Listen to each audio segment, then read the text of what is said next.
Mazmur 91. Dalam lindungan Allah. Orang yang duduk dalam lindungan yang maha tinggi dan bermalam dalam naungan yang maha kuasa akan berkata kepada Tuhan, tempat perlindunganku dan kubu pertahananku, Allahku yang kupercayai. Sungguh, dialah yang akan melepaskan engkau dari jerat penangkap burung, dari penyakit sampar yang busuk. Dengan kepaknya, ia akan melindungi engkau, di bawah sayapnya engkau akan berlindung. Kesetiaannya ialah perisai dan pagar tembok. Engkau tak usah takut terhadap kedahsyatan malam, terhadap panah yang terbang di waktu siang, terhadap penyakit sampar yang berjalan di dalam gelap, terhadap penyakit menular yang mengamuk di waktu petang. Walau 1.000 orang rebah di sisimu dan 10.000 di sebelah kananmu, tetapi itu tidak akan menimpamu. Engkau hanya menontonnya dengan matamu sendiri dan melihat pembalasan terhadap orang-orang fasik. Sebab Tuhan ialah tempat perlindunganmu, yang maha tinggi telah kau buat tempat perteduhanmu. Malapetaka tidak akan menimpa kamu, dan tulah tidak akan mendekat kepada kemahmu. Sebab malaikat-malaikatnya akan diperintahkannya kepadamu untuk menjaga engkau di segala jalanmu. Mereka akan menatang engkau di atas tangannya, supaya kakimu jangan terantuk kepada batu. Singa dan ular tedung akan kau langkahi. Engkau akan menginjak anak singa dan ular naga. Sungguh hatinya melekat kepadaku, maka aku akan meluputkannya. Aku akan membentenginya sebab ia mengenal namaku. Bila ia berseru kepadaku, aku akan menjawab. Aku akan menyertai dia dalam kesesakan. Aku akan meluputkannya dan memuliakannya. Dengan panjang umur akan kukenyangkan dia, dan akan kuperlihatkan kepadanya keselamatan daripadaku. Shalom saudara yang dikasihi Tuhan, mari sama-sama kita perkatakan apa yang dimaksud dengan Pentakosta ketiga. Pentakosta ketiga adalah pencurahan Roh Kudus yang dahsyat di zaman ini melebihi yang terjadi di Azusa Street. Pentakosta ketiga akan mengakibatkan penuaian jiwa yang terbesar dan terakhir sebelum Tuhan Yesus datang kembali. Pentakosta ketiga akan membangkitkan generasi Yeremia, yaitu anak-anak muda yang dipenuhi Roh Kudus, cinta mati-matian kepada Tuhan Yesus, tidak kompromi terhadap dosa, dan akan bergerak untuk memenangkan jiwa. Pentakosta ketiga lahir di Indonesia yang bergerak ke bangsa-bangsa. Gerakan ini dari timur ke barat dan akan kembali ke Yerusalem. Pentakosta ketiga akan memberikan kuasa untuk menyelesaikan amanat agung, dan setelah itu Tuhan Yesus datang kembali.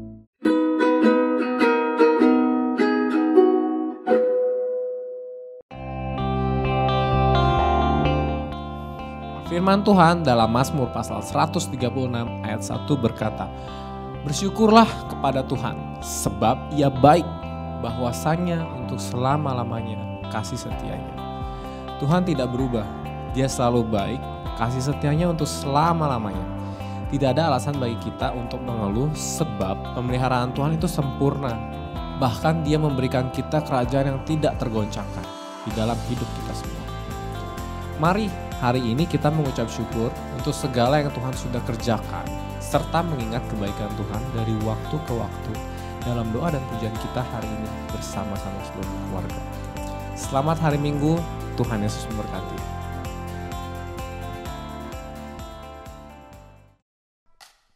Haleluya, Shalom GB Kebon Siri.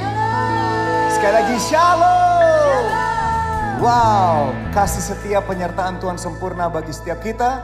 Dan saya percaya kalau kita ada sebagaimana kita ada hari ini, semua hanya karena kasih Tuhan. Kalau saudara sepakat dengan saya, katakan amin. Katakan amin. Ayo kita suarakan haleluya 3 kali. 1, 2, 3. Haleluya, haleluya, haleluya. Wow. Kita semua diberkati. Mari sama-sama kita memuji Tuhan dengan semangat dan sukacita yang penuh. Hey, come on. Saudara mau bangkit berdiri boleh? Tapi mari sama-sama tetaplah bersukacita. Kasih setiamu nyata bagiku. Amin. Hikmat kebajikan tersedia bagiku. Amin. Sebab Allah sanggup limpahkan segalanya, dan anugerahnya sangat besar bagiku. Semua. Aku diberkati, aku dilimpahi, karena Allah sanggup untuk menyediakan. Aku diberkati, amin. Aku dilimpahi atas sempurna anugerah Tuhan bagiku. Yo, orang-orang yang diberkati Tuhan bertepuk tangan bersukacita.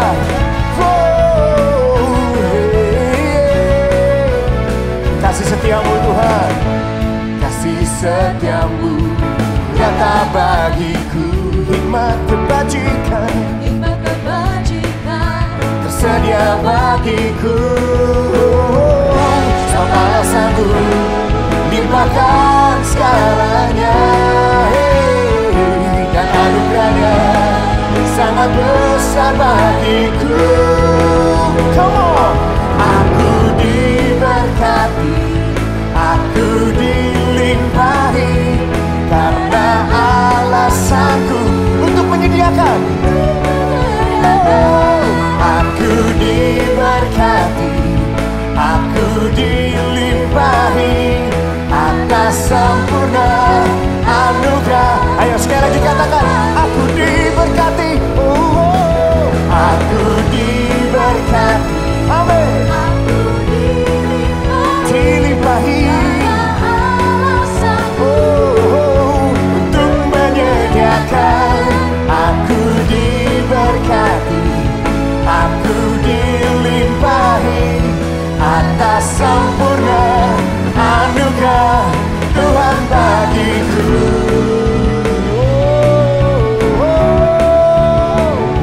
Haleluya.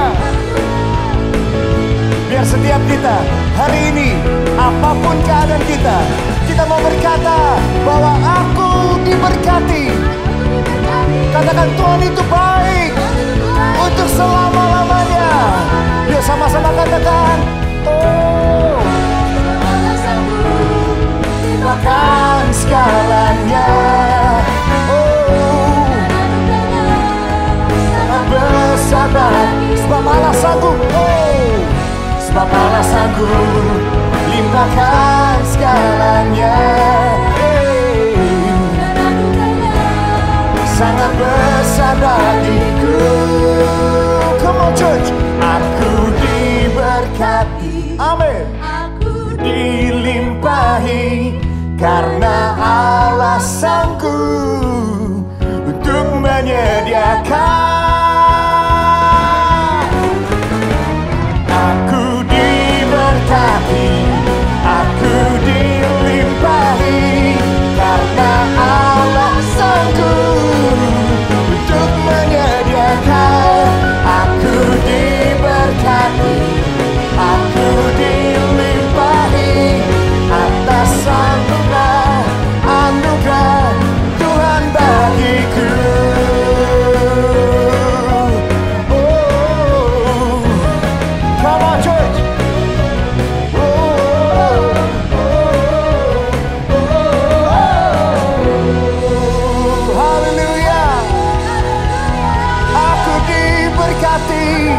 Aku dilimpahi anugerah Tuhan sempurna bagi setiap kita. Katakan amin. Come on, come on. Clap your hands everybody. Yeah. Oh, oh. Ayo sambil lambaikan tangan saudara. Come on. Hey, hey. Oh yeah. Oh, oh, oh, oh, oh. Ayo sama-sama katakan, aku diberkati, aku diberkati, aku dilimpahi, karena Allah sanggup untuk menyediakan. Aku dilimpahi atas sempurna anugerah. Saudara bilang begini, katakan kamu, kamu diberkati, kamu dilimpahi, karena Allah sanggup untuk. Kita berkati jemaat, yuk katakan, Anda diberkati, Anda dilimpahi atas sempurna anugerah. Sing it one more time. Oh, katakan Anda diberkati, Anda diberkati, karena Allah sanggup untuk menyediakan. Anda diberkati, Anda dilimpahi, amin, atas sempurna anugerah Tuhan bagiku.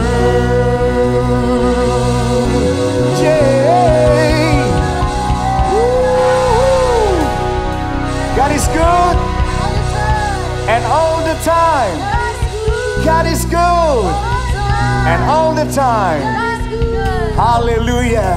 Apapun keadaan kita, mari sama-sama kita ingatkan diri kita bahwa Tuhan itu baik, bahwasanya untuk selama-lamanya. Dan hidup kita adalah untuk menceritakan kebesaran Tuhan. Apapun keadaan kami memilih untuk berkata, Tuhan yang besar hidup dalam kehidupanku. Terima kasih Tuhan. Thank you Jesus. Biar kami hidup menjadi bukti kebesaran-Mu.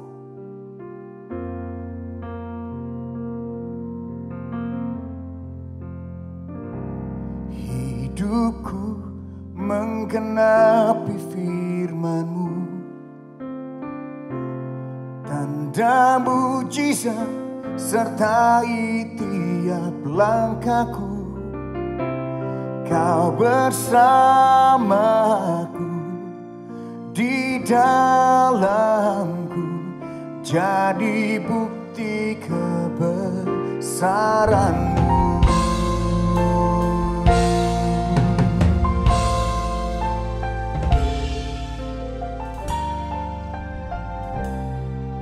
Amin. Katakan Tuhan kau sempurna. Tuhan kau sempurna dalam rencana-Mu dan karya-Mu. Ku serahkan hidupku, murnikan dengan Roh-Mu. Tuhan kau sempurna, Tuhan kau sempurna dalam rencana-Mu dan karya-Mu. Ku serahkan hidupku, murnikan dengan Roh-Mu. Katakan, hidupku menggenapi firman-Mu.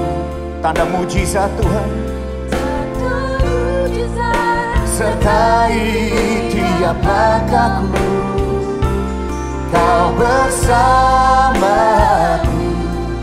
di dalamku, jadi bukti kebesaran-Mu. Katakan, Tuhan kau sempurna. Tuhan kau sempurna dalam rencana-Mu dan karya-Mu.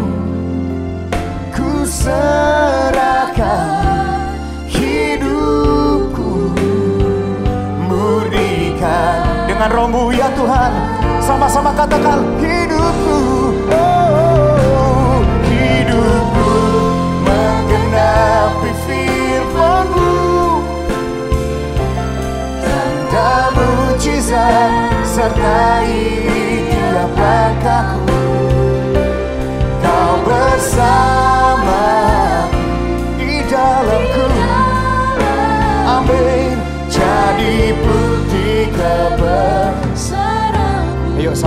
kita katakan, hidupku, hidupku menggenapi firman-Mu. Tanda mujizat sertai tiap langkahku. Kau bersamaku Tuhan. Oh, di dalamku, yeah, jadi bukti kebesaran-Mu.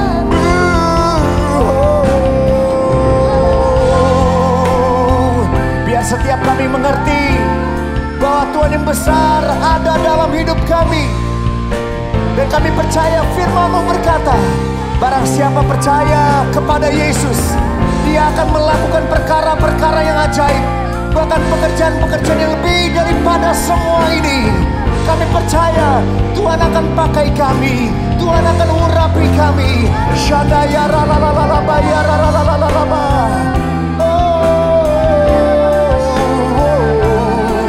Kami nyatakan Engkau besar Tuhan, Engkau ajaib, Engkau perkasa, Engkau dahsyat. Sesungguhnya tidak ada yang mustahil bagi Tuhan. Sesungguhnya tidak ada yang mustahil bagi Tuhan. Oh, berikan tepuk tangan yang meriah bagi Dia. Oh, hidupku menggenapi firman-Mu. Amin. Tanda mujizat sertai tiap langkahku. Kau bersamaku Tuhan, bersama dengan Anda, bersama dengan saya. Di dalamku jadi bukti kebesaran-Mu. Hidupku menggenapi firman-Mu. Amin, amin. Tanda mujizat tiap langkahku. Kau bersamaku, di dalamku jadi bukti kebesaran. Katakan, kau bersamaku Tuhan, kau bersamaku, di dalamku jadi bukti kebesaran. Kau bersamaku Tuhan, oh, Kau bersamaku, di dalamku jadi bukti kebesaran-Mu. Oh, haleluya, haleluya. Kami memuji, kami menyembah Kau Yesus. Oh, ayo mari sama-sama angkat suaramu, tinggikan namanya, besarkan namanya. Dia ajaib, Dia mulia, Dia mengerjakan pekerjaan-pekerjaan yang lebih besar, jauh lebih daripada apa yang saudara minta dan doakan. Biar tergenapi janjinya. Oh, dan kami kembalikan segala pujian, kemuliaan, hormat bagi nama Yesus. Oh, sama-sama katakan, segala pujian, oh, segala pujian dan kemuliaan hanyalah bagi-Mu, hanyalah untuk-Mu. Oh, segala pujian dan kemuliaan ini ku persembahkan di hadapan-Mu, Tuhan. Oh, segala pujian dan kemuliaan hanya bagi nama-Mu ya Tuhan. Oh, segala pujian dan kemuliaan kini ku Sambil mengangkat tangan kita ya saudara, sama-sama katakan segala pujian, segala pujian dan kemuliaan hanyalah bagimu, hanyalah untukmu. Segala pujian dan kemuliaan kini ku persembahkan di hadapanmu Tuhan. Kini ku persembahkan, kini ku persembahkan di hadapanmu Tuhan. Kini ku persembahkan di hadapanmu Yesus, Yesus. Oh, haleluya. Terpujilah Engkau Tuhan, kekal untuk selama-lamanya. Tuhan yang layak untuk terima pujian dan penyembahan kami Tuhan. Tuhan yang layak untuk dimasyurkan. Kebesaran-Mu sungguh nyata dalam kehidupan kami. Terpujilah nama-Mu Tuhan. Haleluya. Haleluya. Amin.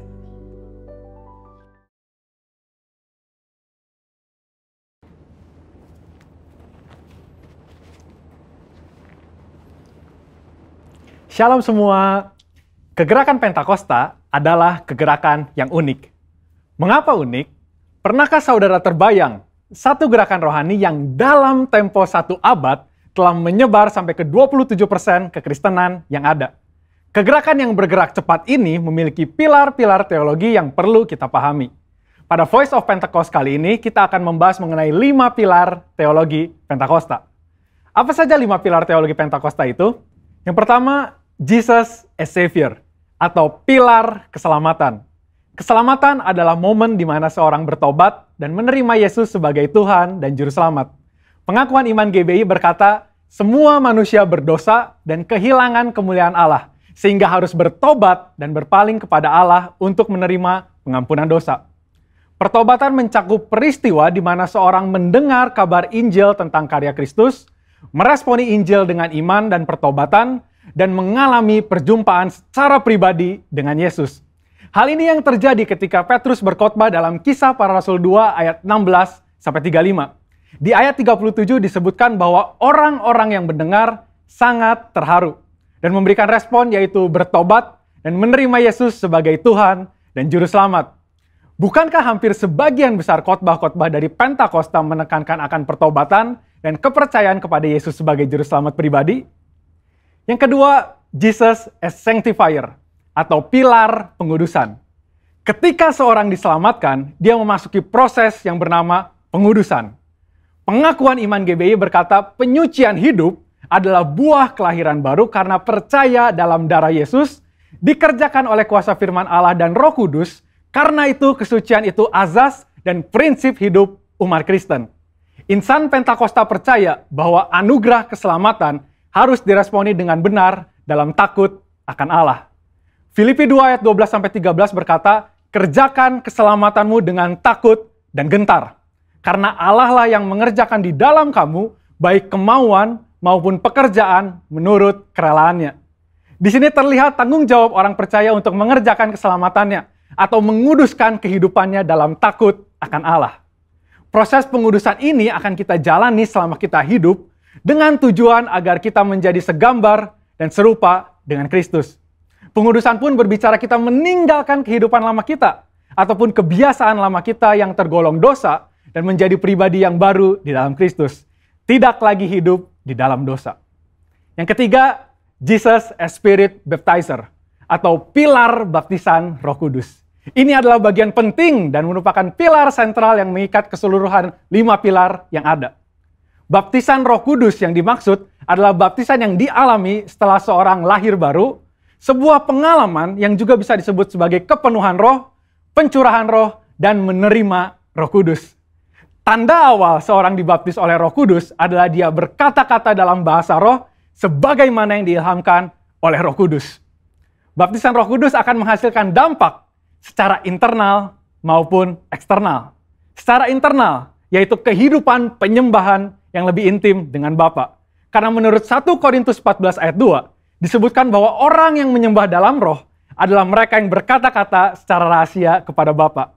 Pada ayat 4 pun dijelaskan bahwa saat kita berbahasa roh, kita sedang membangun diri kita. Secara eksternal, baptisan roh memberikan kuasa untuk menyelesaikan amanat agung. Seperti yang tercatat di dalam Kisah Para Rasul 1 ayat 8, dapat kita lihat di Alkitab bahwa pelayanan para murid berubah begitu mereka menerima baptisan Roh Kudus. Mereka menyembuhkan orang sakit, membangkitkan orang mati, mengusir setan, dan lain sebagainya. Yang keempat, Jesus as healer, atau pilar kesembuhan ilahi. Di dalam pengakuan iman GBI, kita mempercayai bahwa kesembuhan ilahi tersedia dalam korban penebusan Yesus untuk semua orang percaya. Bagian ini sangat penting, karena kita mempercayai bahwa tanda dan mujizat masih berlaku di zaman ini. Orang yang telah dipenuhi Roh Kudus akan melakukan pelayanan dengan tanda-tanda seperti yang Yesus katakan dalam Markus 16 ayat 18-19. Mereka akan meletakkan tangannya ke atas orang sakit dan orang itu akan sembuh. Dari mana kuasa untuk menyembuhkan itu datang? Dari kepenuhan Roh Kudus yang dijanjikan oleh Bapa kepada setiap orang percaya. Kita percaya bahwa kematian Kristus telah menebus segala dosa-dosa kita, termasuk menanggung segala sakit penyakit kita. Yesaya 53 ayat 4a jelas berkata bahwa tetapi sesungguhnya penyakit kitalah yang ditanggungnya. Yang kelima, Jesus as soon coming King, atau pilar kedatangan Yesus yang kedua dengan segera. Pilar terakhir ini dipandang sebagai motivasi dan semangat untuk menyelesaikan amanat agung, memberitakan Injil dengan kuasa Roh Kudus, serta hidup dalam kekudusan. Kita percaya bahwa Yesus akan datang kali yang kedua untuk menjemput kita dengan segera. Pengakuan iman GBI berkata, Tuhan Yesus Kristus akan turun dari sorga untuk membangkitkan semua umatnya yang telah mati dan mengangkat semua umatnya yang masih hidup, lalu bersama-sama bertemu dengan Dia di udara. Kemudian Ia akan datang kembali dan bersama orang kudusnya untuk mendirikan kerajaan 1000 tahun di bumi ini.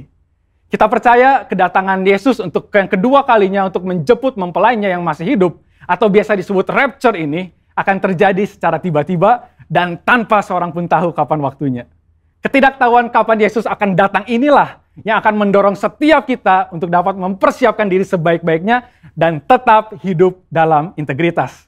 Saya percaya pemahaman ini membawa kita semakin semangat di dalam menyelesaikan amanat agung dengan api Pentakosta ketiga. Saudara, untuk penjelasan lebih lengkapnya dari tim teologi kami, jangan lupa buka link yang ada di atas atau scan QR Code yang tersedia. Salam integritas, Tuhan Yesus memberkati.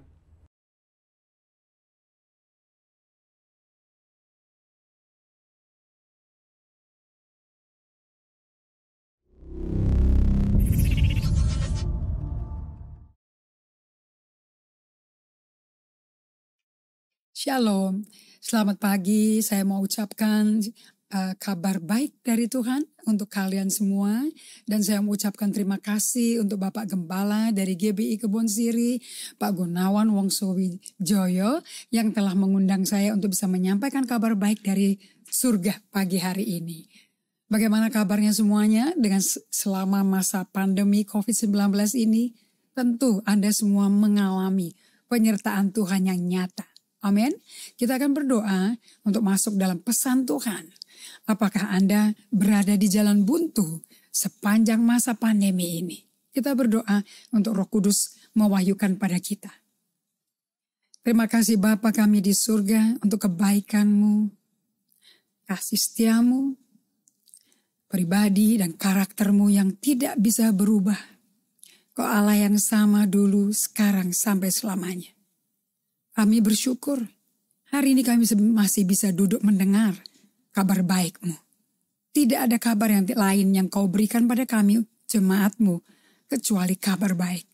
Terima kasih Bapa, Roh Kudus, terima kasih untuk kehadiran-Mu dalam setiap hati kami. Jadilah guru kami, pembimbing kami, pewahyu. Sehingga firman yang kami dengar, firman itu diwahyukan dan kami mengerti. Dan firman itu pasti memerdekakan kami dari semua pola siasat iblis dan kami tidak akan termakan. Namun kami berjalan dengan tegak, kepala diangkat sebagai anak pewaris kerajaan surga yang dicintai Allah. Dalam nama Yesus Kristus kami berdoa mengucap syukur. Amin. Baik. Saya mau membagikan pada Anda semua bahwa tidak ada waktu yang lebih indah, yang lebih tepat seperti saat seperti ini.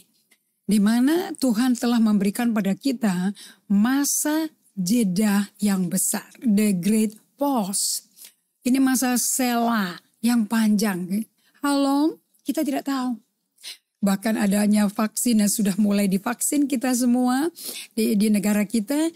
Namun tetap tidak menjamin bahwa kita tidak akan tertular dengan COVID-19 ini. Kita masih bisa mengalami reaktif. Nah, namun ada satu tempat yang tentu kita dijamin Tuhan. Yaitu jika kita bisa berdiam bersama-sama Tuhan di dalam naungan sayapnya, artinya berada di dalam hadiratnya. So tidak ada yang lebih indah seperti saat seperti ini. Where we can actually practice the presence of God. Practicing being in the presence of God. Mempraktekkan hidup kita untuk berada di dalam hadirat Tuhan. Nah, so pertanyaan saya pada Anda hari ini adalah, apakah Anda mengalami stuck spiritually? Secara rohani, kerohanian Anda kayaknya mentok. Berapa dari Anda mulai lesu, mulai malas berdoa, negosiasi kalau mau berdoa. Dan masih bisa mikir dulu. Okay? Padahal tanpa Anda sadar, Allah itu selalu nungguin di depan Anda untuk bisa berjumpa dengan Anda day by day. Sampai Raja Daud berkata, "Hei jiwa, pujilah Tuhan. Jangan lupa kebaikan Tuhan." Daud enggak lagi khotbah dengan siapapun, kecuali dengan dirinya. Dia tahu dirinya kayak apa, dia kenal kondisi dirinya kayak apa. Lagi gundah gulana, lagi lesu, lagi tertekan. Tapi dia berkata kepada jiwanya karena situasi luar yang tidak menyenangkan. Hai jiwaku, puji Tuhan, jangan lupa kebaikan Tuhan. Yang diingat bukan besarnya masalah yang menyerang kita dalam krisis ini. Yang diingat adalah perbuatan-perbuatan kebaikan Allah yang telah terjadi dalam kehidupan Daud. Bagaimana dengan Anda? Mari kita mengunjungi kembali perbuatan baik yang telah Allah lakukan sepanjang 2020. Masuk sampai ke bulan Maret dan April 2021. What has God been doing to you? Good thing. Apa aja? Dan Daud ulangi, dia ingetin dirinya. Dia yang melepaskan kita dari segala kesalahan kita. Keluarkan kita dari lubang sumur. Dia mengampuni segala pemberontakan, pelanggaran, kecenderungan untuk melanggar dia. Dosa-dosa, kecenderungan berdosa. Dan dia memuaskan hasrat kita dengan kebaikan sehingga masa muda kita baru seperti Raja Wali. Dan kita bisa alami ini di musim ini. Kalau tidak dan we are stuck, kita mengalami jalan buntu. Nah, berapa saya pelajari sebagai pendiri gereja, sebagai gembala, saya ngalami dalam hidup saya pribadi maupun dalam jemaat saya. Bahwa semua aktivitas yang telah kita lakukan, sediakan di gereja. Padahal kita ikut Tuhannya itu dan bergabung dengan gereja lokal. Karena pengalaman intervensi Tuhan yang begitu indah. Karena tulus kita dengan ikhlas mengikuti Tuhan Yesus karena cinta mula-mula. Betul apa tidak? Saya nggak tahu mengenai Anda. Apakah Anda itu seperti saya dulu tiap hari. Pagi, siang, malam, petang. Selalu ada di tempat di mana firman Tuhan dibagikan. Puji-pujian yang indah dinyanyikan. Saya bisa lompat. Bahkan waktu pertama-tama mungkin karena masih belum mengerti namanya diinsafkan dosa. Lagi ngalami cinta mula-mula. Jadi bisa diam aja nonton orang atau nonton ke panggung, namun tersentuh hatinya dan sukacita. Namun belum bisa secara fisik mengekspresikan, tapi selang beberapa waktu berbulan-bulan kemudian jadi mengalami pengenalan akan Tuhan, mengalami pertemuan dengan Roh Kudus, perjumpaan hadirat Tuhan. Setiap hari bisa 4-5 kali di tiap ibadah tersebut. Dan saya merdeka. Right? Nah, kemudian terlibat di dalam gereja lokal. Dan saking lagi menggebu-gebunya diminta untuk aktif dalam musik, terserah talenta kita apa. Dalam pelayanan mungkin, digital, media, dalam pelayanan usher mungkin. konferensi, jadi pemberi kesaksian, everything. Berapa dari Anda, coba Anda cek kembali di dalam perilaku kita. Lihat bagaimana kelakuan kita. Oke? Setelah kita terlibat dalam segala macam aktivitas program yang disediakan gereja. Saya sebab yang nomor 1, saya cek pola perilaku saya. Terutama 1 dekade ini, 10 tahun terakhir ini. Yang diganggu dengan 1 tahun terakhir yang namanya pandemi COVID-19. Yang sangat-sangat ekstrim karena kita dikarantina di kota Jakarta. Dibatasi sekali dalam waktu awal-awal. Waktu ada pembatasan skala besar sekali, kita gak boleh keluar kota loh. Kita hanya boleh ada di Jakarta. Lama-lama PSBB lebih ketat lagi. Bahkan gak boleh ke restoran, gak bisa ke mall, gak bisa ke ibadah. Kita gak bertemu lagi di dalam ibadah secara fisik. Right? Apa yang Anda lihat mengenai diri Anda? Di tengah-tengah situasi yang totally different. 100% berbeda. Dan banyak orang ngomong seperti ini. I wish it can go back like it used to be. Kalau bisa kembali seperti sebelum pandemi, you know. Tapi saya mau kasih tahu pada Anda, it will not. Gak akan pernah bisa go back there. Something yang kita mesti leave behind. Dan kita masuk ke new season. Ke season online church. Bisa offline dengan minimum batasan hanya boleh 25% atau 15% yang hadir. Semuanya mesti social distancing. Kita bisa lihat yang menikah di gereja. Mereka semua hanya bisa datang berapa orang dari keluarga. Pakai masker, hand sanitizer, dan disinfektan. Nah, Anda semua tahu. Nah, ini menjadi kita punya kultur bukan? 5M. Oke. Nah, di tengah-tengah kita ngalami ini. Ditambah lagi work from home. Ditambah lagi anak-anak dari PAUD sampai SMA, sampai kuliah, semua dilakukan school from home, campus from home. Wow. Nah, tentunya yang kita dulu hanya bertemu berapa jam dengan anggota keluarga kita, dengan orang tua kita seharinya karena habis di tempat kuliah, habis di tempat kerja, habis di tempat sekolah, atau ekstrakurikuler ya, sport dan sebagainya, atau shopping, atau ibadah activity. Nah, sekarang semua kan ibadahnya online. Akibatnya kita bertemu sama keluarga kita for the first time ever in our life. 24/7, 24 jam seminggu ketemu anggota keluarga sendiri. Bagaimana rasanya? Are you happy? Atau Anda malah menghindar bikin pulau-pulau sendiri dengan komputer masing-masing, dengan Zoom masing-masing. Jadi tinggal serumah ketemunya cuma di meja makan. Tapi juga gak ketemu sih, gak main sehari-hari. Tapi some of us, kita masak bersama, kita main badminton, kita bertaman, berkebun bersama-sama. So ada waktunya di mana kita akhirnya kumpul dan lakukan hal bersama-sama. Shopping ke supermarket menjadi the in thing, you know. So anak-anak yang tertua, yang sudah bisa nyetir, sudah dapat SIM, menyupiri orang tuanya, shopping atau oma opanya, you know. Kalau enggak mereka bisa bosan, right? Nah, di tengah-tengah itu bagaimana Anda bawa diri Anda? Bagaimana perilakumu? Kita baca ya. Apa masih sama dengan kebiasaan di keluarga biologis asli kita?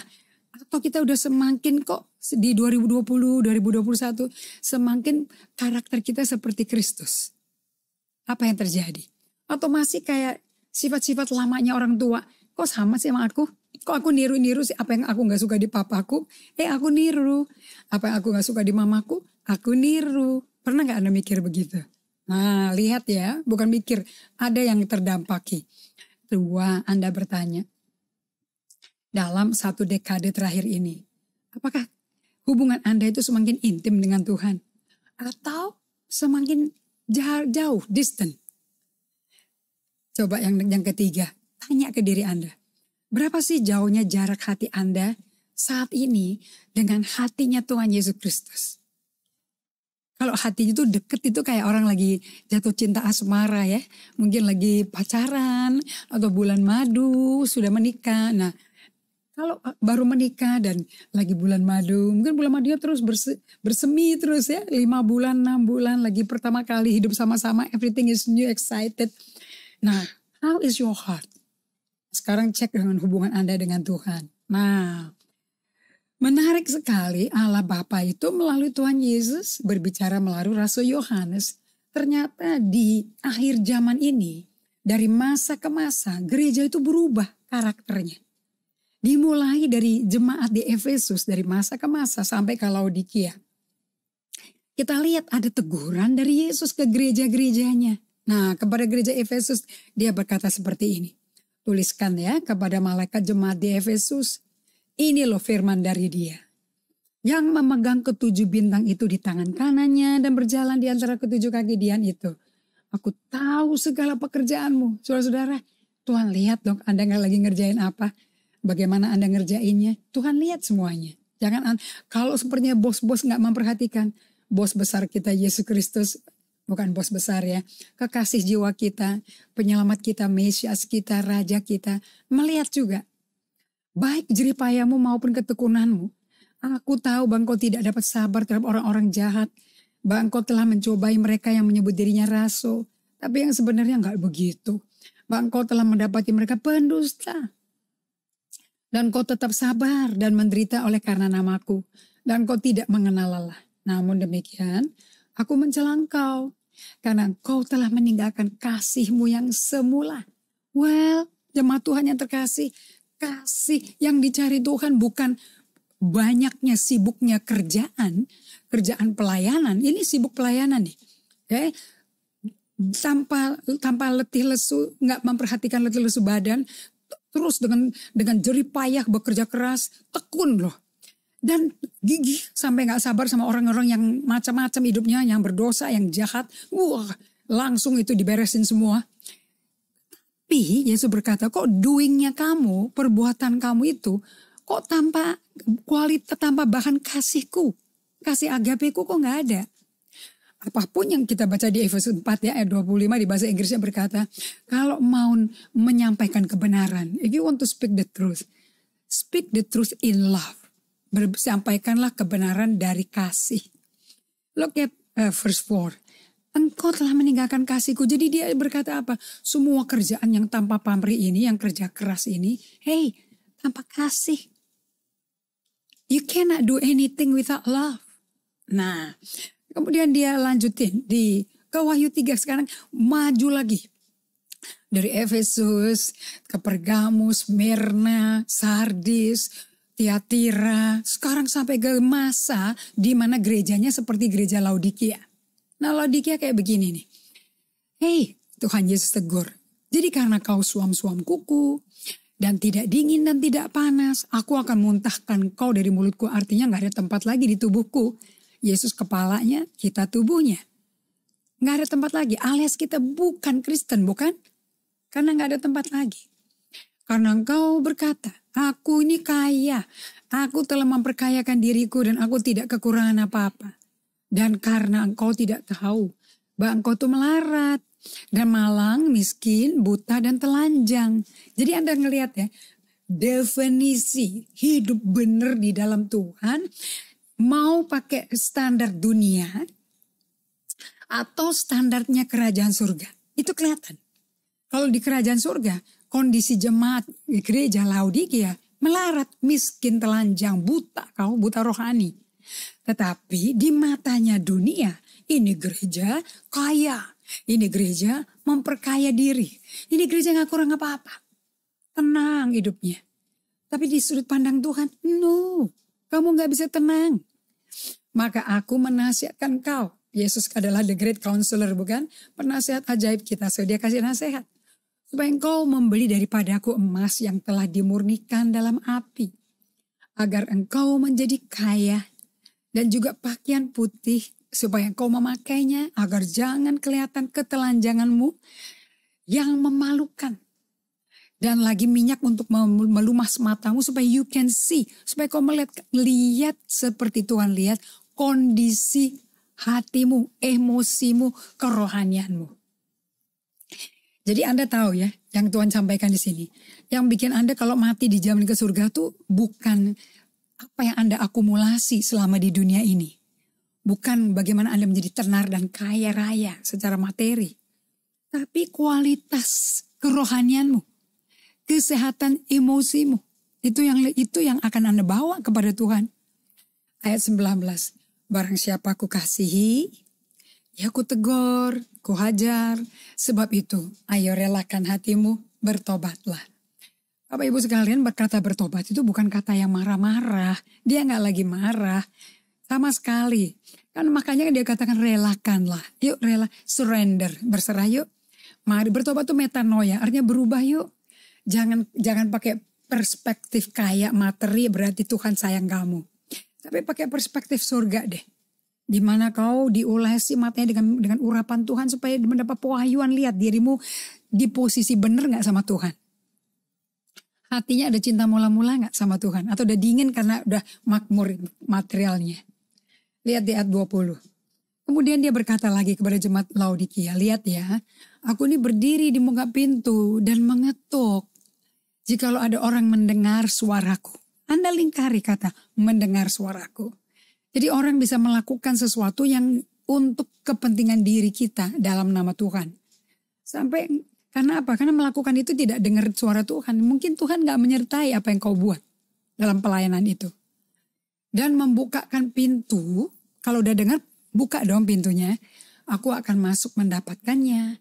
Dan aku makan bersama-sama dengan dia. Yang ini terakhir menarik bagi saya. Sudah makan bersama-sama dengan dia. Dan ia bersama-sama dengan aku. Jadi kebersamaan, bentuk keberadaan sedang bersama Tuhan itu jauh lebih penting buat Yesus daripada makanannya. Daripada bagaimana di serving makanannya, bagaimana diladeni pakai piring-piring bone china, gelas kristal, itu gak penting bagi dia. Tapi, do you hear me? Di tengah-tengah kenikmatan hidupmu, masih dengar aku gak? Because apa yang kau dengar, itu yang aku mau, kamu lakukan. Itulah yang dikatakan Yesus, bukan kehendakku tapi kehendakmu. Tapi mesti dengar kehendak yang mana. Ayat 21, barang siapa menang, ia akan kududukan bersama-sama dengan aku di atas tahtaku. Sebagaimana aku pun telah menang. Dan duduk bersama-sama dengan Bapakku di atas tahtanya. Dengar baik-baik pesan teguran dia. Siapa bertelinga, hendaklah ia mendengarkan apa yang dikatakan Roh kepada jemaat-jemaat. Kenapa kok Roh Kudus yang berbicara? Karena Roh Kudus diam di batin kita. Dia dekat untuk ngomong sama kita. Apakah Anda dengar atau Anda kebaskan suara-suara atau ide yang timbul di pikiranmu, yang tiba-tiba muncul di hatimu, tapi apa sih ini? Anda kebaskan, Anda dimasukin di bak keset, sehingga Anda nggak peduli itu Tuhan lagi ngomong. Tentu kalau kasih yang semula sudah hilang, suaranya nggak didengar. Selama masih romansa, jatuh cintanya tergila-gila, tentu apapun kedengaran dan didengar, right? Oke, so kita mau jujur-jujuran hari ini ya. Selama musim pandemi ini, Anda mesti jujur dengan mendengar perasaanmu. Waktu Anda mendengar Tuhan berbicara, siapa yang menang? Yaitu siapa yang mendengar. Anda harus mendengar. Nah, lihat, kita diminta jujur dengan perasaan kita. Karena perasaan kita adalah tempat di mana Allah actually berbicara. So perasaan kita, emosi kita mesti bening, jernih. Supaya dengar suara Tuhan seperti angin sepoi-sepoi basah. Tidak keselimpet dengan perasaanmu sendiri dan suara opinimu sendiri. Tapi bisa akurat. I know ini suara Tuhan. Nah, saya belajar bahwa setelah 18 tahun membangun gereja saya. Bahwa aktivitas-aktivitas gereja itu gak bisa memerangi perangai-perangai pola-pola perilaku yang ternyata semenjak kita tinggal di rumah, ada kemiripan sama orang tua kita loh yang udah lanjut usia tapi nilai-nilainya kok mirip ya. Cara makan, jenis menu, cara megang gelas, cara nata meja, kok sama ya sama oma opa kita. Bahkan oma opa kita belajar dari oma opanya mereka dan orang tuanya mereka.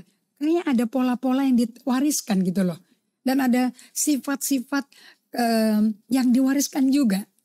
Contoh misalnya di rumah saya, mami saya dari dulu nggak suka kalau ada ribut-ribut di rumah. Kalau anak-anak sampai rame perang, marah-marah, bertengkar, dia selalu lama-lama kita nggak pernah memproses perasaan kita, marah kita, sedih, takut kita, khawatir itu ditekan semua. Karena di rumah nggak penting itu.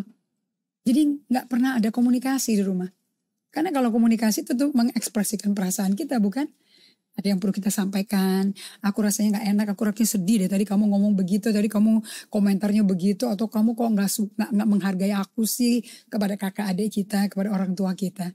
Nggak bisa terungkapkan. Semuanya ditelan. Setelah lahir baru, kemudian jatuh cinta sama Tuhan, menggebu-gebu melayani di gereja Tuhan. Apa aja deh gue senang asal buat Tuhan. Ternyata aktivitas-aktivitas itu nggak bisa memerangi pola-pola perilaku yang kita wariskan di keluarga asli kita. Bahkan perangai-perangai itu menjauhkan kita dari hati Kristus. Kalau Anda kesel, seperti mami saya, udah jangan rame-rame, nanti tetangga dengar. Nanti semua pembantu tahu. Semua ART kita tahu. Udah deh, diam aja. Terus kita lari karena nggak tahan sakitnya. Kita lari ke kamar, jeri-jeri sendiri kamar. Nah, sampai kecapean, sampai ketiduran. Karena nggak ada yang ngeladenin, you know.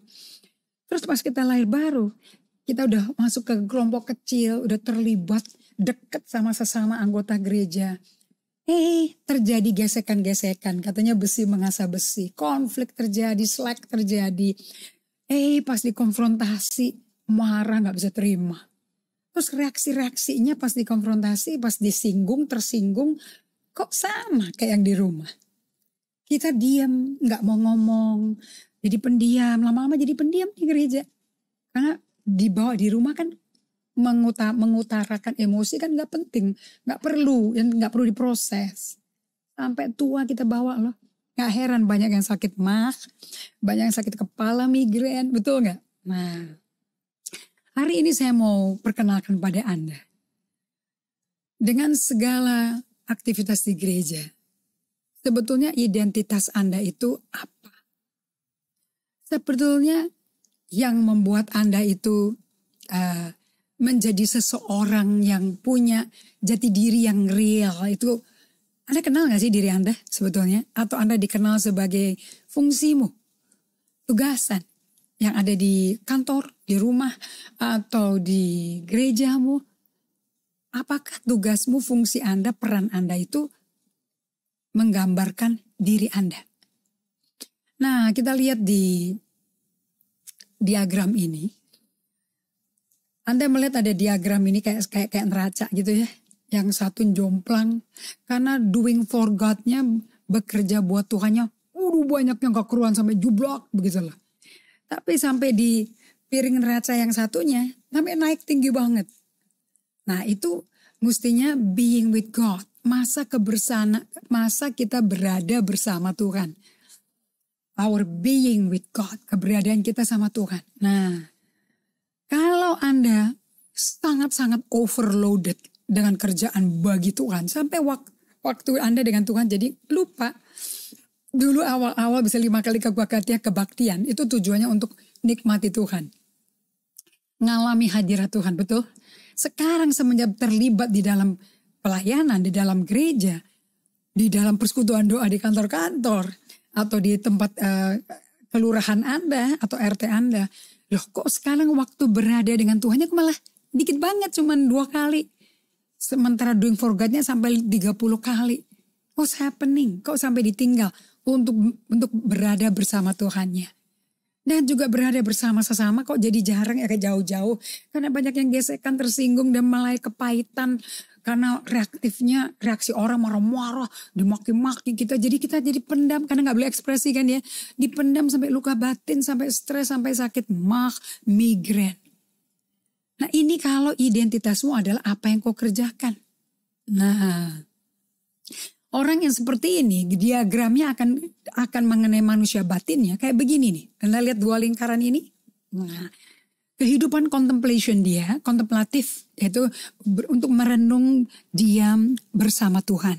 Itu kontemplatif. How is your day? Nah, ini kalau sepanjang dari pagi nanti malam sebelum tidur ya. Coba Anda duduk dari hari Minggu pagi ini sampai malam. Bagaimana hariku ya minggu ini ya? Nah, kalau Anda sampai bisa punya waktu nanya begitu ke diri Anda, itu namanya jujur-jujuran ya. Itu Anda itu lagi kontemplatif, and itu perlu sekali. Nah, tapi kalau Anda lebih banyak aktivitas sehingga lingkarannya besar situ. Nah, dunia luar Anda, your outer world, itu penuh ketemu orang, membantu orang, menolong orang, bangkitin orang, khotbah buat orang, nguatkan orang.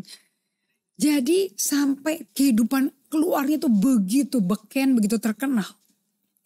Pas pulang ke rumah, capek, udah kemalaman, ketemu anaknya belum tidur, dimarahin anaknya.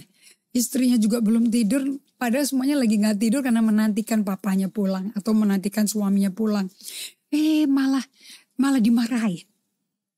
Nah, kenapa sih kok seperti itu? Kok gak bersyukur istrinya nungguin di depan pintu, anaknya juga nyambut papinya pulang dari pelayanan. Kok gak bahagia? Kok malah dimarahin? Capek. Dia ngosong-ngosong, mau makan gak Pak? Gak usah. Kan lo tahu kan aku selalu diundang makan. Malah ditegur balik istrinya. Bukan dengan perkataan yang sesuai khotbahnya dia di panggung. Jadi pas pulang ke rumah, Anda lihat your life, lihat panah itu, your life itu. Wow, bengkok itu panahnya. Kenapa? Karena nggak seimbang. Udah kecapean, emosinya udah teok, emosinya udah nggak sehat lagi, emosional. Nah, di musim pandemi ini, di dalam stela yang besar ini, Anda sedang diajak untuk mengenal keberadaan manusia batinmu. Ini lagi sehat apa lagi sakit ya emosinya ya. Nah, kita lihat di Roma 7. Saya belajar dari Rasul Paulus. Ini rasul yang sangat rentan. Rasul yang bahkan tulis di Alkitab kita. Oke, bagaimana keberadaan dan kebusukan dan kondisi daripada jiwa dia. Nggak sehat, dia berani loh telanjang-telanjangan di Alkitab kita. Di mana dia berkata, aku ini manusia celaka, rusak aku ini.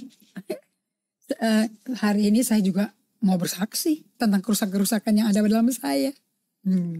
Tetapi dalam anggota tubuhku ya, kata Rasul Paulus kepada jemaat Roma, yang banyak hidup dianiaya karena iman mereka. Susah jadi Kristen zaman itu. Aku di dalam tubuhku ya ada anggota-anggota di mana aku lihat ada hukum lain yang berjuang melawan hukum akal budiku. Dan membuat aku menjadi tawanan hukum dosa yang ada di dalam anggota-anggota tubuhku. Aku manusia celaka. Siapa sih yang akan melepaskan aku dari tubuh maut ini? Anda ngerti gak apa yang dia ngomong? Dia lagi bongkar-bongkaran loh nih. Dia lagi berkata bahwa dia ngamati dirinya. Bahwa sebetulnya hati nurani dia tuh kepingin mentaati Tuhan. Dia udah resolut pikirannya akan mentaati Tuhan. Misalnya puasa nih di masa prapaskah ini. Puasa gak main game. Puasa gak makan yang mahal-mahal. Puasa dari hidup foya-foya, leha-leha, lese-lese. Menjadi hidupan yang sungguh-sungguh mencari Tuhan dan menguji hati kita. Nah, tapi di tengah-tengah itu ngomel, males. Ya gak bisa makin, gak bisa gini-gini. Anda ngeliat gak diri Anda kayak apa? Nah, di satu sisi di anggota tubuh Anda ada kayak hukum yang melawan Anda untuk tidak puasa. Apa itu? Dan berjuang melawan hukum akal budi. Sehingga aku menjadi tawanan hukum dosa. Nah, terus dia bilang apa? Aku nih manusia celaka. Duh, berani banget nih Paulus ngomong seperti ini. Apa adanya dia ngomong. Siapa dong yang bisa lepasin? Nah, tentu Anda baca ayat berikutnya. Yesus Kristus Tuhan kita. Dan dia dilepaskan dari kekuatan makhluk manusia duniawi daging ini yang membuat kita susah menghidupi manusia ciptaan baru, manusia roh itu. Yang hidup dipimpin roh. Dia bersyukur ada Yesus. Namun tidak stop di situ. Dia masuk ke dalam transformasi hidup di mana dia hidup dipimpin roh. Itu Roma 8.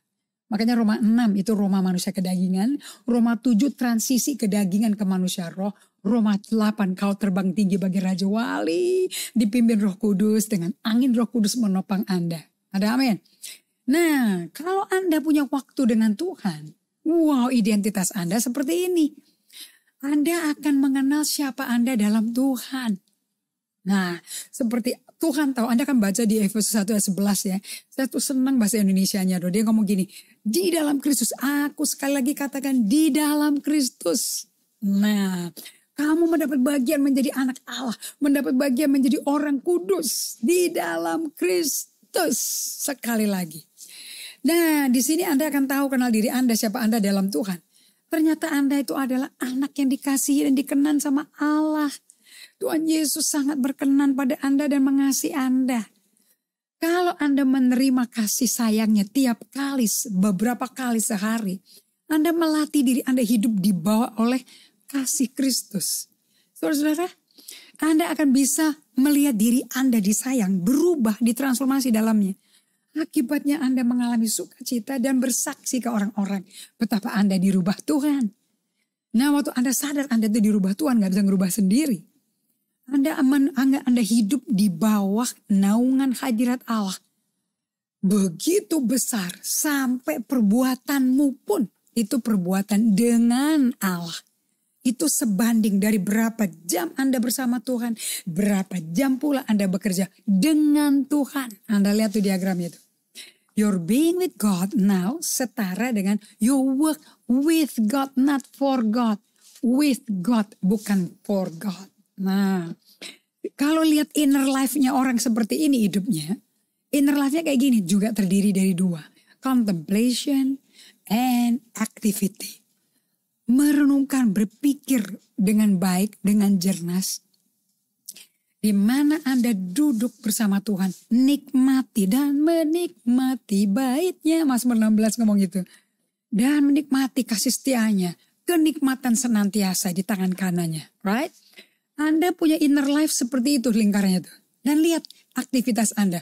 Itu sama lingkarannya besarnya karena itu keluar dari keberadaan Anda bersama Tuhan. Jadi apa yang Tuhan mau lakukan di dalam Anda dan melalui Anda akan nampak. In and through you. Nah, untuk hidup dengan diagram ini kita lihat kehidupan Maria di Lukas 10 ayat 38 sampai 42. Anda tentu tahu ceritanya mengenai Marta dan Maria, bukan? Marta yang mengundang Yesus makan di rumahnya atau masuk ke rumahnya. Tapi Yesus kan sedang berjalan dengan 12 laki-laki murid-muridnya. So, dengan kata lain Marta membuka pintu untuk 13 pria Yahudi. Yang besar-besar, yang nafsu makannya besar di jam waktu makan. Nah, Marta marahin Yesus. Karena adiknya itu Maria duduk di kakinya seperti di matanya Marta nganggur. Tetapi ini Yesus berkata, Marta, Marta, kamu menyibukkan untuk hal yang tidak perlu. Maria telah menemukan satu hal. Saudara-saudara, satu. Daud juga berkata Mazmur 27 ayat 4. Satu hal yang kupinta. Diam di dalam rumah Tuhan. Paulus juga ngomong yang sama. Filipi 3 ayat 12-13. Satu hal yang kulakukan. Aku lupakan yang di belakangku. Jadi untuk masuk ke musim yang baru. Anda lupakan yang di belakangmu. Mati hubungannya. Dan Anda beralih untuk masuk ke masa yang baru. Bersama Tuhan. Nah, lihat ini, Yesus berkata gini pada Marta. Tapi Marta, hanya ada satu kok yang perlu, bukan mutlak harus. Perlu. Yesus gak nyekik lehernya Marta. Maria telah memilih bagian yang terbaik, yang tidak akan diambil padanya. So, Anda mau jadi sahabat Allah dengan pola pikir dan pola hati serupa dengan inner life and outer life yang seimbang? Atau Anda mau diamputasi, terputus hubungannya dengan Tuhan dan tidak melakukan apa yang Tuhan mau lakukan. Nah, saya mau akhiri dengan perkataan ini. Dari kehidupan dua ekstrim ya, diagramnya ya. Suatu yang doing for God, tapi hubungan sama Tuhannya gak ada. Itu kayak jemaat Efesus tuh. Wah, rajin kamu jerih payahmu ya, tanpa pamrih. Wah, rajin loh. Bisa menemukan rasul palsu segala macam. Tapi kamu gak ada kasih. Yang bikin kamu layak jadi jemaatku, mempelaiku. Kasihnya mana? Apapun yang kau lakukan harus keluar dari kasih. Kepada jemaat Laodikia, wah kamu seneng ya dengan berkat materi berlimpah-limpah. Tapi kau jauh dari aku. Makanya Yesus mengundang diri. Yuk makan bersamaku dan kau bersama aku yuk. Kebersamaannya itu yang penting.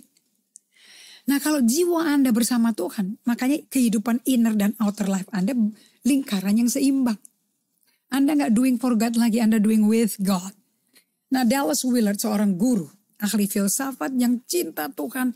Sampai beberapa hamba Tuhan kalau duduk depan dia berkata, aku seperti duduk depan Yesus. Pembawaannya, karakternya persis Yesus. Baru meninggal 2015. Dan dia berkata seperti ini. The most important thing in your life is not what you do. Bagian yang terpenting dalam hidupmu bukan apa yang kau kerjakan. Karena identitasmu bukan apa yang kau lakukan. It's not what you do.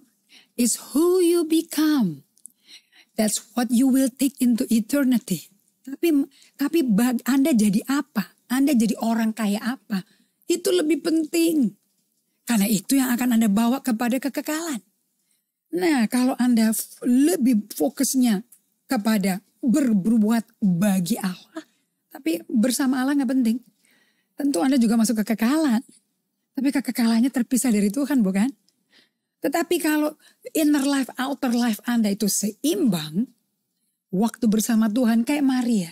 Maria itu denger kan, lihat. Marta kan datengin Yesus, marah-marahin Yesus, suruh bikin Maria bantu dia loh. Tapi Maria diam, gak bergeming, gak terkecoh. Dia gravitasinya kepada Yesus total.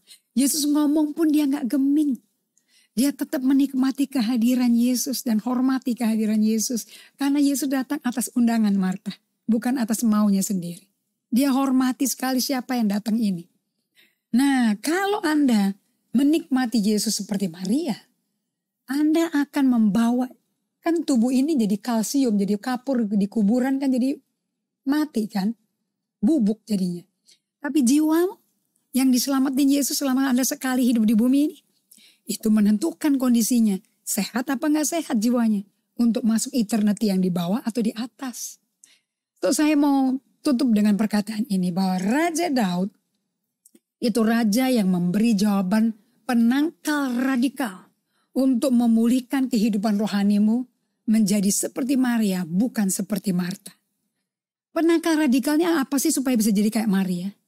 Anda mesti mengembangkan kehidupan integrasi, kesehatan emosi, dan kerohanian kontemplatif.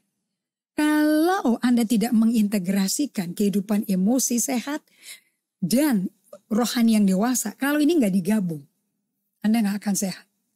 Nah, sebagai penutup, saya mau bagikan kepada Anda untuk memiliki buku-buku yang saya pakai untuk mempelajari bahkan mengalami transformasi jiwa saya. Dari keras, menangnya sendiri, bahkan doing for God itu ternyata ada performance oriented. Mungkin karena kecil saya mau digugurin, mau dilantarkan, dikuepang. Jadi saya butuh penerimaan sehingga pekerjaan saya selalu banyak dan gigit dan giah gak tahu capek. Ternyata saya juga butuh diakui, diterima. Tapi saya tidak melakukan bersama Tuhan loh. Namun melalui buku Emotionally Healthy Spirituality ini dan alat yang kecil day by day, itu saat teduhnya, saya ngalami yang namanya proses emosi. Perasaan saya kayak Daud di kitab Mazmur, saya bisa berikan ke Allah Bapa.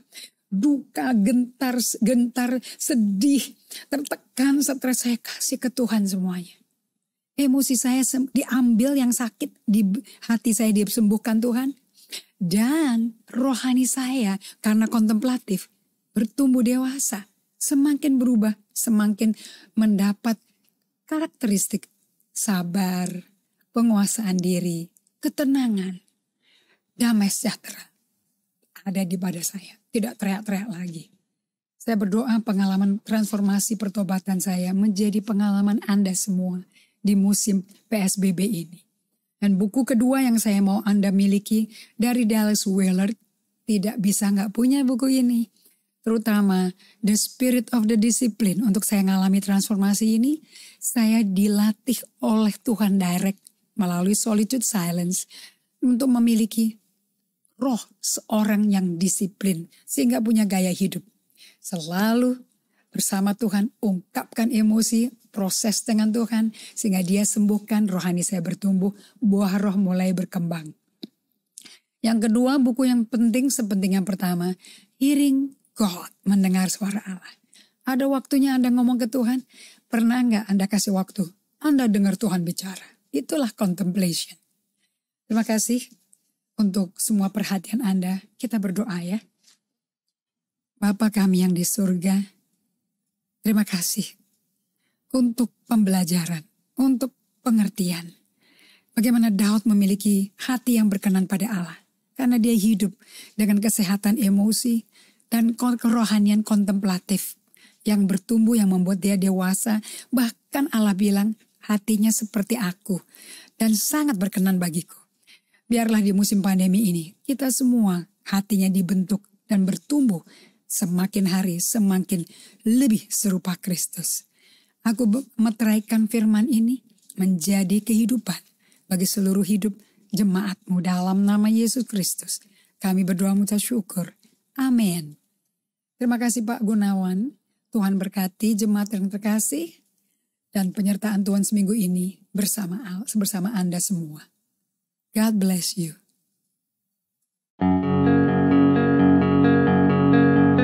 Terima kasih Anda telah mengikuti ibadah online pada hari ini. Kami mengajak Anda untuk berdoa, menyembah Tuhan, dan mendengar pesan firman Tuhan dalam acara Komunitas via Zoom setiap hari Senin sampai Sabtu pukul 5 pagi. Berikut adalah informasi meeting ID dan password Zoom.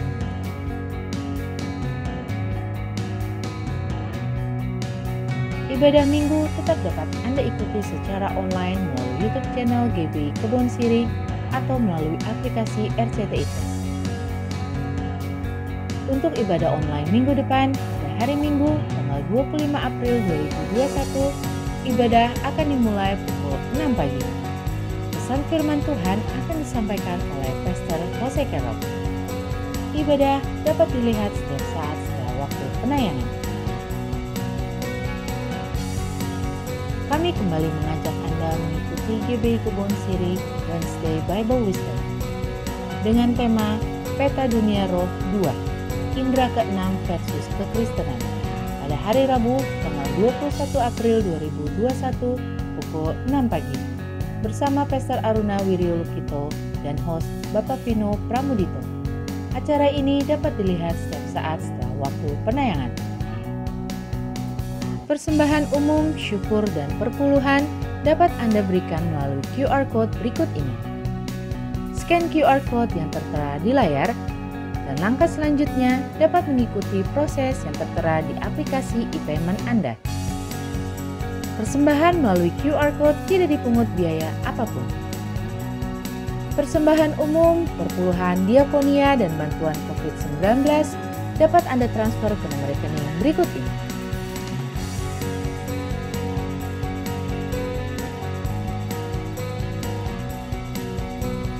Untuk pelayanan baptisan, dapat mendaftarkan diri di nomor call center berikut ini. Doa puasa bersama dari tanggal 13 April sampai 12 Mei 2021 selama 30 hari dengan pokok doa sebagai berikut. Doa puasa ini wajib bagi pelayan jemaat dan aktivis serta dihimbau untuk jemaat. Jenis puasa ditentukan oleh masing-masing pribadi. Demikianlah GBI Kebon Siri News Flash hari ini. Selamat hari Minggu, Tuhan Yesus memberkati. Mari jemaat Tuhan, kita siapkan hati kita untuk berdoa. Allah Bapa yang bertata di dalam kerajaan surga, terima kasih Tuhan kalau pada hari ini Engkau telah mengirimkan pembicara yang telah menyampaikan firman Tuhan di ibadah online pada hari ini, biar Engkau memberkati keluarga dan pelayanannya. Kami juga berdoa Tuhan untuk Gembala Sidang, Bapak Pendeta Niko Nyotora Harjo, dan keempat wakil Gembala, Gembala Rayon, Gembala Cabang GBI Kebon Siri, dan Gembala-Gembala Kul, biar Tuhan memberkati dan Tuhan mengurapi mereka senantiasa. Kami juga berdoa untuk jemaat GBI Kebon Siri dan semua yang mengikuti ibadah online pada hari ini. Tuhan Yesus memberikan hikmat dalam segala usaha dan pekerjaan di tengah-tengah masa pandemi COVID-19. Tuhan mencukupkan apa yang menjadi kebutuhan mereka. Dan kami juga berdoa Tuhan bagi anak-anak muda generasi Yeremia agar Engkau bangkitkan menjadi terang bagi generasi ini. Kami berdoa buat bangsa kami Indonesia, Tuhan pulihkan dari COVID-19 dan ekonomi bangkit kembali dalam nama Tuhan Yesus. Kami berdoa buat pemerintahan, presiden, wapres, menteri, dan gubernur, dan bupati, serta sampai kepala desa. Diberikan hikmat dalam menjalankan pemerintahan. Biar takut akan Tuhan turun atas mereka, damai sejahtera Tuhan turun atas Indonesia, dan kami siapkan hati kami untuk menerima berkat Tuhan melalui hamba-Mu. Mari arahkan hati kita dan angkat kedua tangan kita di hadapan Tuhan. Jemaat Kebon Sirih dan jemaat yang mengikuti ibadah online, terimalah damai sukacita, berkat yang berlimpah-limpah dari Allah Bapa yang Maha Kuasa, cinta kasih Tuhan kita Yesus Kristus, persekutuan manis dengan Roh Kudus menyertai Anda sekalian mulai sekarang dan sampai Tuhan Yesus menjemput di awan-awan dan sampai selama-lamanya. Jemaat Kebon Sirih dan jemaat yang mengikuti ibadah online katakan amin. Yesus, padamu ku berseru, Kaulah penyelamatku, terpujilah Tuhanku. Ku memuji nama-Mu sepanjang umur hidupku, terpujilah Tuhanku di atas segalanya. Yesus, padamu ku berseru, Kaulah penyelamatku, terpujilah Kau Tuhanku. Mulut ku memuji nama-Mu sepanjang umur hidupku, terpujilah Kau Tuhanku di atas segalanya. Katakan mulutku Tuhan, mulutku memuji nama-Mu sepanjang umur hidupku, terpujilah Kau Tuhanku di atas segalanya.